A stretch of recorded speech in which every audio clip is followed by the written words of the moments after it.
Good morning to everybody, my dear DSC HGT aspirants.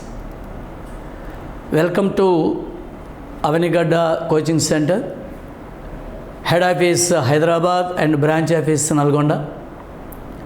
Before we are going to discuss about the analysis of the history syllabus, I am Mr. R.S. Reddy.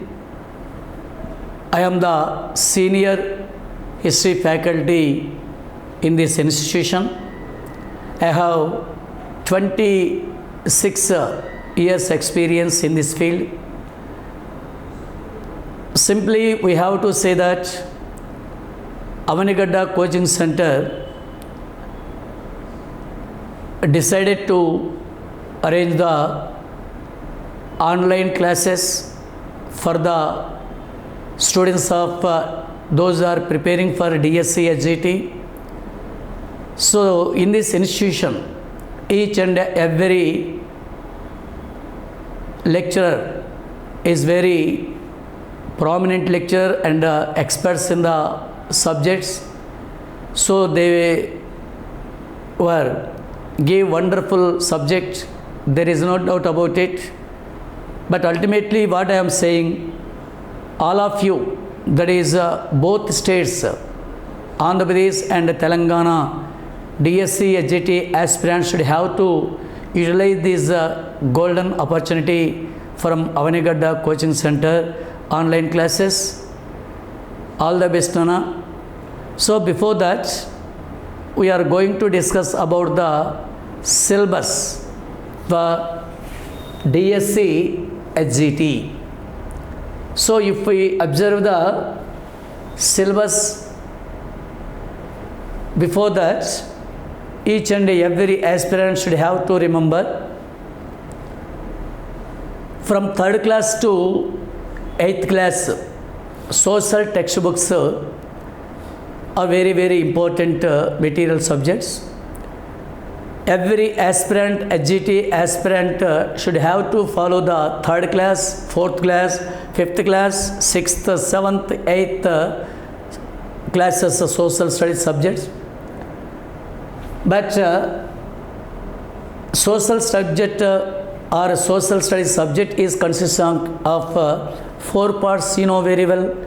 One is geography, second one is history, third one is civics, and the fourth one is economics. But among these 4 parts, history subject is one of the important and interesting subject in our social studies. So the history from 3rd class to 8th class subjects is related to Indian history, complete Indian history. So Indian history, you have to remember here, Indian history can be classified into 3 parts. One is ancient Indian history, that is a Hindu period; medieval Indian history, that is Muslim period; modern Indian history, that is a British period. Ancient Indian history, also popularly known as Hindu period, because of in this period our India was ruled by Hindu rulers. Just say for example, Ashoka the Great, Bindusara, Ashoka the Great, another important Hindu emperor Samudragupta, Chandragupta, Vikramaditya to Harshavardhan. All these rulers were belong to Hindu emperors. So that's why that period was popularly known as Hindu period. So ancient Indian history or Hindu period completely, that is 6th class textbook. Second part, medieval Indian history. So medieval Indian history also popularly known as Muslim period or Islam period or Muhammadian period. During this period, our India was ruled by Muslim rulers. Say for example, Qutbuddin Aibak, Iltutmish, Alauddin Khilji, Muhammad bin Tughlaq, Sikandar Shah Lodi, Babur, Humayun, Akbar, Jahangir, Shah Jahan, Aurangzeb, Bahadur Shah, Jafar too. All these rulers were belong to Muslim religion. That's why this religion, this period was popularly known as, that is, Muslim period. So third, that is the modern Indian history. Second part of Indian history, Muslim period or medieval Indian history, that is completely related to 7th class textbook. 7th class textbook. Third part of Indian history, that is the modern Indian history. Modern Indian history also known as British period, because of in this period our India was ruled by Britishers from 1757 to 1947. That's why this period was popularly known as British period. Say for example, Robert Clive, Cornwallis, Lord Wellesley, William Bentinck, Lord Dalhousie, Lord Curzon, Lord Linlithgow, Lord Mountbatten. All these rulers were belong to British period. So that's why this period was popularly known as British period. So that is completely related to 8th class. Okay, first we have to understand the parts of Indian history. Next to syllabus. What is the syllabus of DSC, that is HGT, both Telugu states, Telangana state and Andhra Pradesh. First chapter, study of the past, prehistoric and proto-historic period, Bronze Age civilization, early Iron Age societies, impact of Iron Age and the growth of civilization, early Iron civilization in India, the ancient Chinese civilization, the Persian civilization. ఇవన్నీ కూడా కాదమ్మా, మీరు గుర్తుపెట్టుకోండి, ఇవి మనకు HGTలో ప్రస్తుతం ఉండేటటువంటి సిలబస్లో లేవు అన్నటువంటి విషయాన్ని మనం గుర్తుపెట్టుకోండి. ఈ సిలబస్లో ఇవి ఉన్నాయి. మళ్ళీ Indus valley civilization, Aryan civilization, early Vedic and later Vedic civilization. ఇవి ఫస్ట్ చాప్టర్ కింద complete 6th class social textbook. 6th class text బుక్లో ancient Chinese civilization, the Persian, Greek and the Roman civilization, Judaism అనేటటువంటివి లేవు, గమనించాలి. ఇక్కడ you have to remember the ancient Indian civilization, Indus valley civilization, Aryan civilization, early Vedic and later Vedic civilization. So these civilizations were related to 6th class textbook. So second chapter, that is religious movements of 6th century BC, that is Jainism and Buddhism. Next chapter, India from 200 before Christ. But all of you remember recently the word or term BC is deleted. In the place of BC, BCE, you have to remember, that is before common era, to 300 AD. AD you have to remember, that is CE, common era. The Mauryas, Andhra Satavahanas, the Persian and Greek invasion, Magadha, Sangam and Kushans. 4th chapter, India from 300 CE, common era, to 800 CE, common era.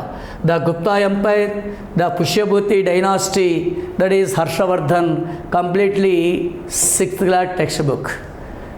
5th chapter, Deccan and South Indian kingdoms, the Chalukyas, the Pallavas, the Cholas, the Rashtrakutas, the Yadavas and the Kakatiyas. You have to remember, is completely 7th class textbook.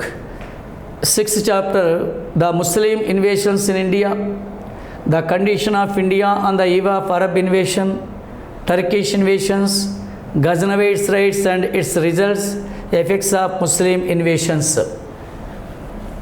Seventh chapter, Delhi Sultanate, the slaves, the Khiljis, the Tughlaqs, the Sayyis and the Lodis, downfall of Delhi Sultanate, the Sufi movement and Bhakti movement, influence of Islam on Indian culture. Eighth chapter, the South Indian Kingdom, the Kakatiya, the Vijayanagara Empire and the Bahmani Kingdom. Ninth chapter, Mughal Empire, the condition of India on the eve of Babur's invasion, Babur, Humayun, Sher Shah, Akbar, Jahangir, Shah Jahan, Aurangzeb, the reasons for the downfall of Mughal Empire, the rise of Marathas, history of the Sikhs. So that is the 7th class textbook. That is 7th class textbook. 10th chapter, the advent of Europeans, Portuguese, Dutch, French and English, Anglo-French rivalry, Carnatic wars, establishment of British rule in India, the first war of Indian independence, the governor generals and the viceroys, the socio-religious movements among Muslims for social reforms. So it is really 8th class textbook. That is 8th class. Cultural heritage of India and intellectual awakening, art and architecture, development of education, cultural unity and Bhakti movement. It is 7th class textbook. 7th class textbook you have to remember, and 8th class also. Next, India between 1858 to 1947, political, economic and social policies of British in India, the British policy towards Indian princes, British policy towards neighboring countries. Last chapter, changes in economic and social sectors during the British period, agriculture, famines in India in between 1858 to 1947, transport facilities, beginning of modern industries, rise of new classes in Indian society. It is syllabus for DSC, SGT. Okay. So first of all, you have to remember the syllabus. Syllabus is backbone of competitive examination. So if we can't understand syllabus perfectly, it is not possible to study the concerned subjects. Okay, you have to remember. So next. So plus we have to explain briefly each and every chapter. So first chapter. So before we are going to discuss about the first chapter, all of you remember, you have to read the 3rd class, 4th class and 5th class textbook history also. So in that textbooks, one of the main important chapter, that is Indian history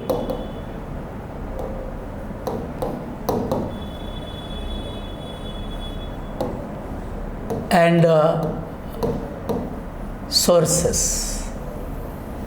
It is the basement chapter. If we observe the 3rd, 4th class textbooks, that is Indian history and sources.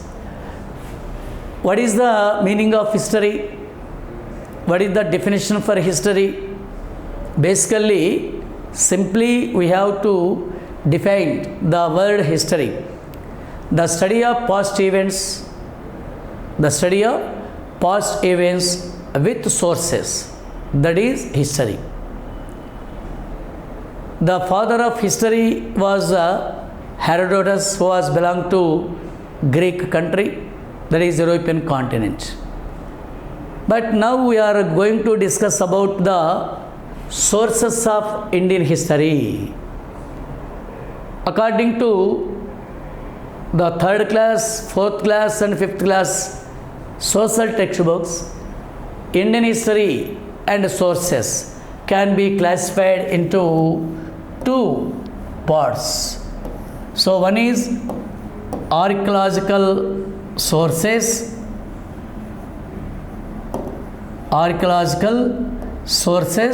and another is literary sources. You have to remember. One is archaeological sources and another is literary sources. So if you observe the question, frame of the question, the history of India or the sources of Indian history can be classified into how many parts? A, 2, B, 3, C, 4, D, none of above. What is the answer? Answer is 2. So, archaeological sources can be divided or subdivided into 3 subdivisions. One is inscriptions. Second one is coins. Fourth one is ancient monuments.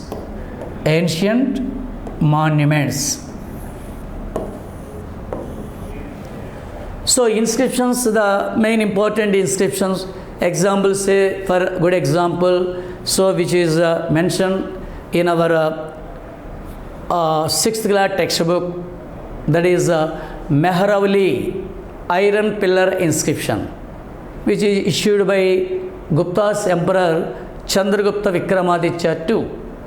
It is the main source to know about the military achievements of Chandragupta Vikramaditya II. So you have to remember that entire the chapter. It's a very, very important chapter, very prominent chapter. The main objective of the chapter is to review the entire Indian history syllabus. Clear? Second chapter, study of the first prehistoric and proto-historic period. That means prehistoric period, also known as Stone Age. In this period, man was a wandering person. In this period, man was nomadic. The main occupation of ancient man in this period was hunting, isn't it? So, after the end of prehistoric period, man entered into the proto-historic period.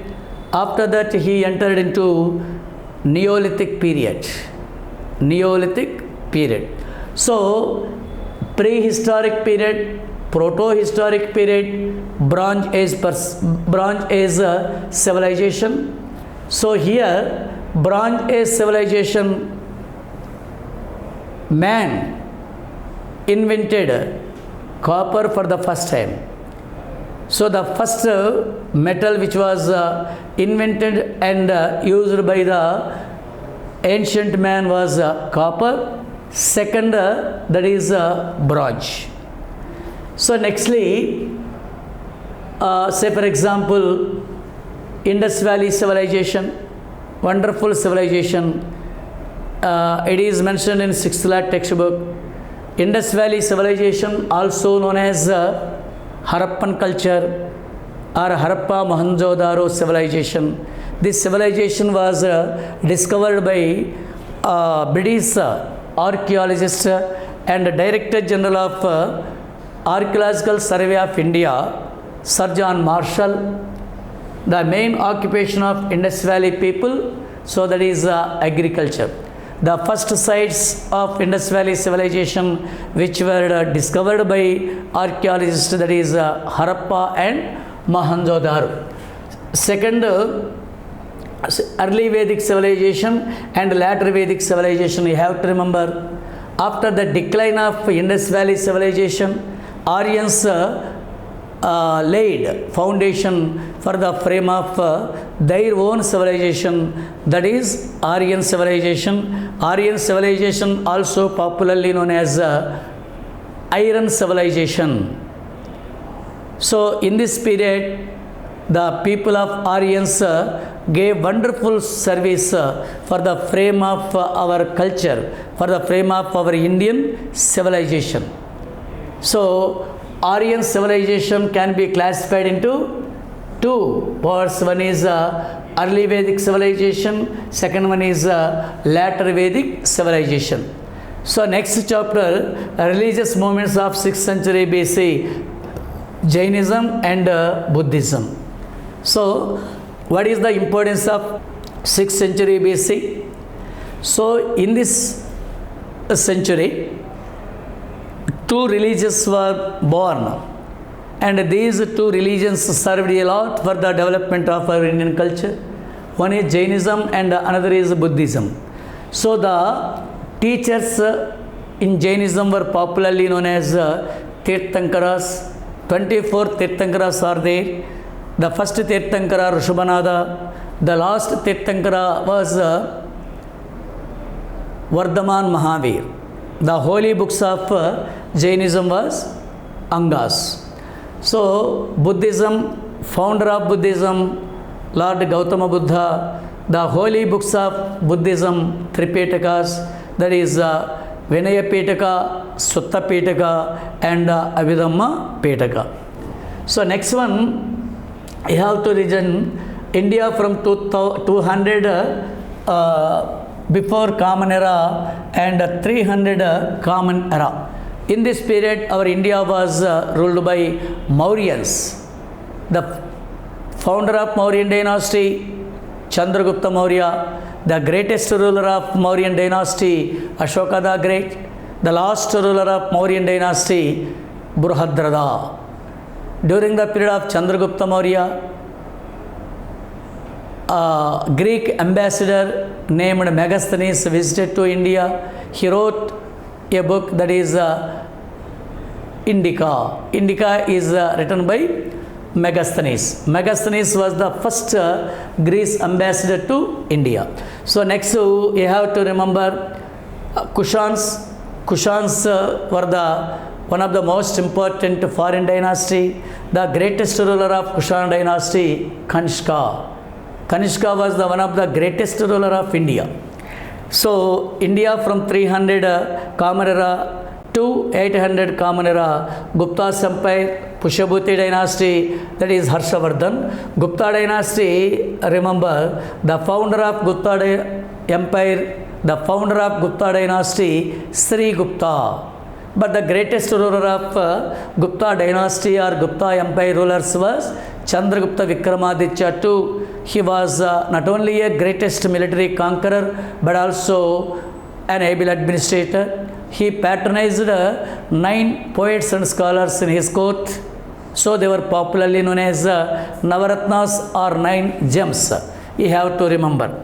So next, Pushyabhuti dynasty. It is the last Hindu dynasty in ancient Indian history. The greatest ruler of Pushyabhuti dynasty was Harshavardhan. Harshavardhan ruled entire North India with Kanyakubjam or Kanauj as his capital city. Harshavardhan was not only a great military conqueror but also an able administrator and a great scholar also in Sanskrit language himself, isn't it? So, during his period, Chinese Buddhist traveler Huyansang visited India. Huyansang wrote a wonderful book that is C.U.K.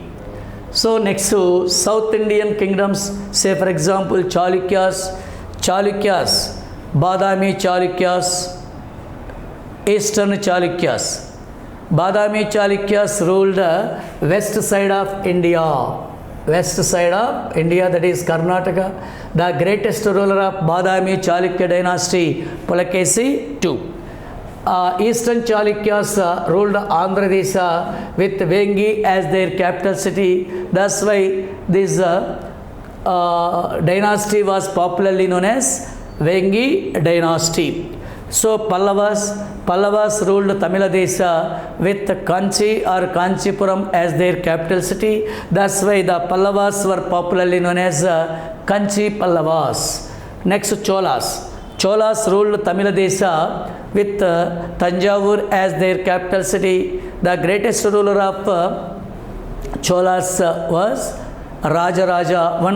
Rajaraja I built wonderful temple in Tanjavur, that is Brihadiswara temple. Brihadiswara temple was also popularly known as Sri Rajarajeswari temple.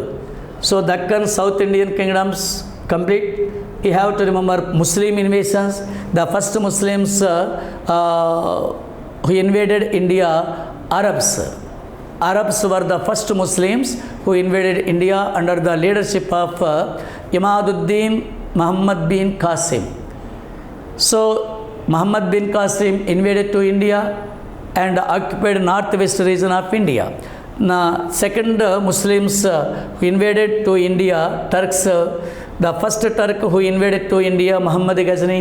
Muhammad Ghazni invaded to India for 17 times. After him, Muhammad Ghori. Muhammad Ghori invaded to India and established Muslim power.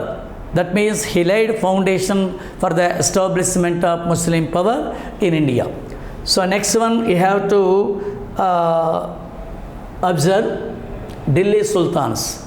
Delhi Sultans ruled India from 1206 to 1526. 1526. So in this period, Muslims ruled India with Delhi as their capital city, and they assumed the title Sultan. That's why they were popularly known as Delhi Sultans. First dynasty, slave dynasty. The greatest ruler of slave dynasty, Ghiyazuddin Balban. Second, Khilji dynasty, the greatest ruler of Khilji dynasty, Alauddin Khilji. Third Muslim dynasty, Tughlaq dynasty, the greatest ruler of Tughlaq dynasty, Muhammad bin Tughlaq. Next dynasty, Sayyid dynasty. Next dynasty and last dynasty, Lodis. The greatest ruler of Lodi dynasty, Sikandar Shah Lodi, who built Agra city on the banks of river Yamuna. So next one you have to remember Kakatiyas, the only women ruler who ruled Telangana and Andhra Pradesh, Rani Rudramadevi. She was the daughter of Ganapati Deva. Vijayanagar Empire. Vijayanagar Empire was established in 1336. And the founders of Vijayanagar Empire, Harihara Raya I and Bukkaraya I. But Vijayanagar Empire was ruled by four Hindu dynasties, that is Sangama dynasty, Saluva dynasty, Tuluva dynasty and Araviti dynasty. Among these four dynasties, Tuluva dynasty occupied an important place not only in the history of Vijayanagar Empire but also entire Indian history, because of Sri Krishna Deva Raya was belonged to Tuluva dynasty. He ruled Vijayanagar Empire from 1509 to 1529. He ruled Vijayanagar Empire for 20 years. Sri Krishna Deva Raya. Sri Krishna Deva Raya, mother language Kannada language, but he learnt Telugu language and he wrote a compiled book in Telugu language, that is Amukta-Malyada. He dedicated Amukta-Malyada to Lord Venkateswara. That's why Amukta-Malyada was popularly known as Vishnu Chittiyam. So in that compiled book, Sri Krishna Deva Raya, great wonderful words about Telugu language, that is Desha Bhashalandu Telugu Lessa. What he said about Telugu language? Desha Bhashalandu Telugu Lessa. He mentioned, he wrote wonderful padya in that Amukta-Malyada, that is Telugu Delayanuna Telugu దెలయనున్న దేశంబు తెలుగేను తెలుగు రేడనేను తెలుగు కన్నడ ఎల్లవారు వినగ ఎరుగవే బాసాడి దేశ భాషలందు తెలుగు లెస్స దేశ భాషలందు తెలుగు లెస్స.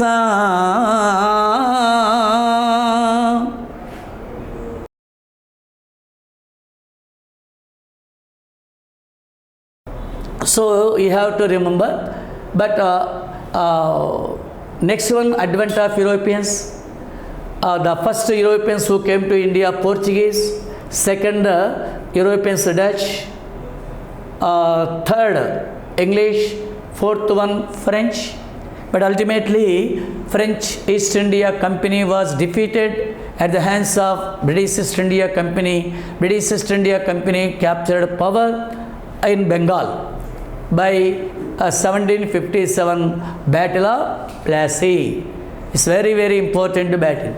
But British East India Company ruled India from 1757 to 1858. British East India Company ruled. During this period, British East India Company ruled India. But what happened in 1857? 1857 revolt was broke out, and British East India Company rule was ended in India. Then British Crown government came to power from 1858 to 1947. You have to observe here. ఈ సిలబస్లో మీరు అవగాహన కలిగించుకునేటటువంటి ప్రయత్నం చేయనమ్మా. Syllabus మీద మీకు మంచి అవగాహన ఉండాలి. అయితే ఇందులో మనకు ప్రధానమైనటువంటిది ఏంటంటే 8th క్లాస్ టెక్స్ట్ బుక్లో, so that is Indian national independent movement. Indian National Independent Movement from 1885 to 1947. So Indian National Movement can be classified into